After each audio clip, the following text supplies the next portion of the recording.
brought to you by Palvi Agrico. आता शेतीसाठी जे काही लागणार ते घरपोच मिळणार, तेही मोबाईलच्या एका क्लिकवर। बीडच्या संतोष देशमुख हत्या प्रकरणातील आरोपी जयराम चाटे 14 महिन्यानंतर तुरुंगाबाहेर येणार आहे।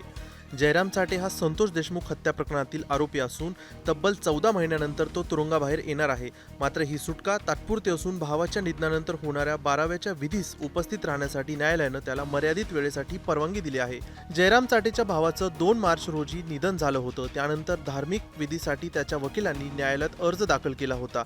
या अर्जावर सुनावणी करत न्यायालयानं काही अटी व शर्ती घालत चाटेला 12व्याच्या विधीस उपस्थित राहण्याची परवानगी दिली आहे। न्यायालयानं दिलेल्या आदेशानुसार जयराम चाटेला आज दुपारी 4 वाजेपर्यंतचा वेळ देण्यात आला आहे। दरम्यान तो पोलिसांच्या कडेकोट बंदोबस्तातच राहणार आहे। आज सकाळी जयराम चाटे बीडच्या जिल्हा कारागृहातून पोलीस बंदोबस्तात बाहेर पडला। त्याचा मूळ गाव केस तालुक्यातील तांबवा गावात त्याच्या भावाचा 12वेचा विधी पार पडत आहे। या पार्श्वभूमीवर कोणताही कायदा व सुव्यवस्थेचा प्रश्न निर्माण होऊ नये यासाठी प्रशासनाकडून विशेष खबरदारी घेतली जात आहे।